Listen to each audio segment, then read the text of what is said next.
حضور اکرم صلی اللہ علیہ وسلم عظیم ترین بھی ہیں، آپ صلی اللہ علیہ وسلم محبوب ترین بھی ہیں، تو حضور اکرم صلی اللہ علیہ وسلم کی عظمت اور محبت کا تقاضا آپ کی اطاعت ہے۔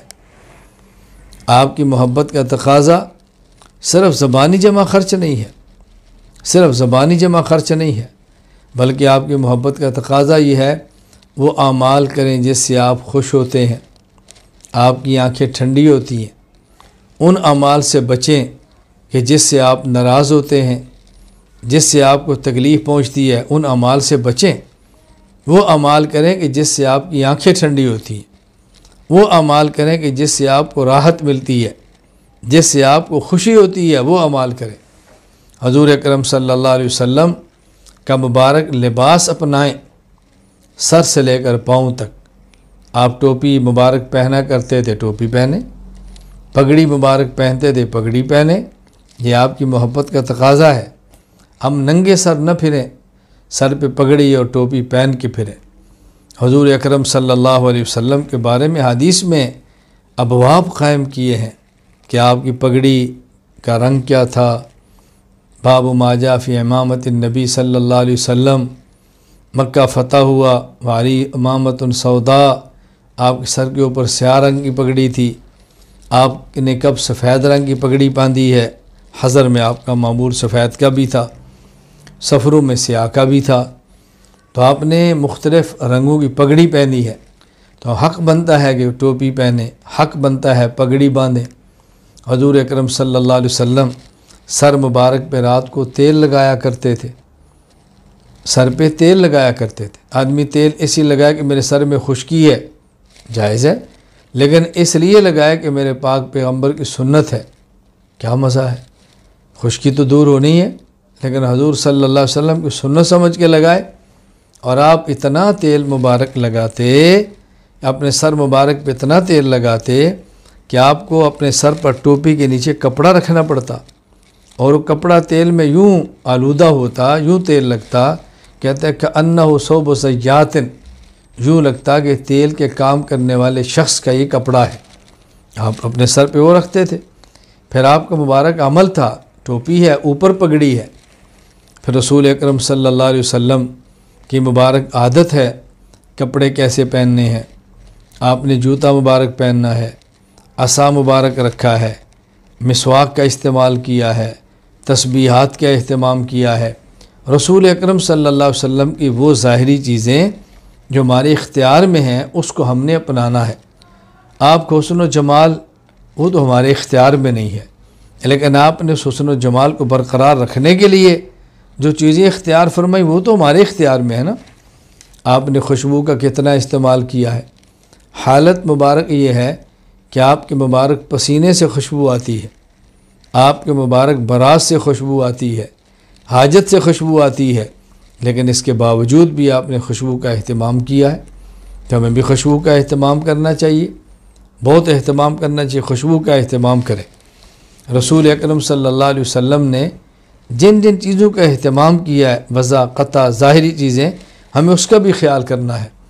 رسول اکرم صلی اللہ علیہ وسلم نے لباس کا اہتمام کیا ہے، آپ نے لباس پر پیوند لگا لباس بھی پہنا ہے، 30 اونٹوں کی مالیت کے برابر لباس بھی پہنا ہے، اتنا قیمتی لباس بھی پہنا کہ کسی کے پاس وسعت ہو تو قیمتی لباس پہننے میں حرج نہیں ہے، پیوند لگا کے پہنا، اگر وسعت نہ ہو تو مانگے مت، پیوند لگا ہوا لباس پہن لیں۔ آپ نے اس کا بھی اہتمام کیا ہے، کیونکہ آپ امیروں کے بھی نبی ہیں، غریبوں کے بھی نبی ہیں۔ آپ نے اپنی عملی زندگی سے امیر کو بھی سبق دیا ہے، آپ نے اپنی عملی زندگی سے غریب کو بھی سبق دیا ہے۔ تو رسول اکرم صلی اللہ علیہ وسلم کی جو ہدایات ہیں ان کا خیال کرنا بہت ضروری ہے۔ پھر نبی کریم صلی اللہ علیہ وسلم والد ہیں، تو اپنے والد بن کر اولاد کے حقوق بتائے ہیں۔ نبی کریم صلی اللہ علیہ وسلم سسر ہیں، تو سسر بن کر دامادی کے حقوق بتائے ہیں۔ نبی کریم صلی اللہ علیہ وسلم داماد ہیں، داماد بن کر سسر کے حقوق بتائے ہیں۔ رسول اکرم صلی اللہ علیہ وسلم کے نواسیاں، تو آپ نے یہ حقوق بھی بتائے ہیں۔ نبی کریم صلی اللہ علیہ وسلم نے یہ سارے حقوق اپنی امت کو اپنے عمل کے ساتھ بتائے ہیں۔ نبی کریم صلی اللہ علیہ وسلم نے ہجرت فرمائی، مہاجر بن کے مہاجر کے حق بتائے ہیں۔ نبی کریم صلی اللہ علیہ وسلم نے دین مبارک کے لیے 3 سال شیب ابی طالب میں گویا جیل کاٹی، آپ نے وہ آداب بھی بتائے ہیں۔ فقر برداشت کیا، وہ بھی بتائے ہیں۔ میدان جنگ میں اترے، جہاد کیا، وہ بھی دکھایا ہے۔ غازی بنے ہیں، وہ بھی بتایا ہے۔ غالب آئے ہیں، وہ بھی بتایا ہے۔ تو رسول اکرم صلی اللہ علیہ وسلم نے اپنے مبارک عمل سے سب چیزیں امت کے سامنے بیان کی ہیں۔ نبی کریم صلی اللہ علیہ وسلم کی خلوت کو دیکھیں، آپ کی جلوت کو دیکھیں، اپنوں کے ساتھ تعلق دیکھیں، غیروں کے ساتھ تعلق دیکھیں، پھر رسول اکرم صلی اللہ علیہ وسلم کا مسکرانہ دیکھیں، اپنے صحابہ کی دلجوئی کے لیے ہنسنا دیکھیں، اپنے صحابہ کرام کی دلجوئی کے لیے محبت کی باتیں کرنا سیکھیں، پھر رات کو کڑنا سیکھیں، رات کو رونا سیکھیں، لمبے لمبے سجدے کرنے دیکھیں، لمبے لمبے رکوع کرنے دیکھیں۔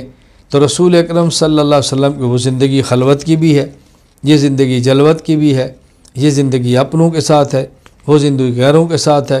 کبھی زندگی مکہ کی ہے، کبھی زندگی مدینہ کی ہے۔ مکہ مکرمہ کو دیکھیں تو الگ زندگی ہے، مدینہ منورہ کو دیکھیں تو الگ زندگی ہے، غار کی دیکھیں تو الگ زندگی ہے۔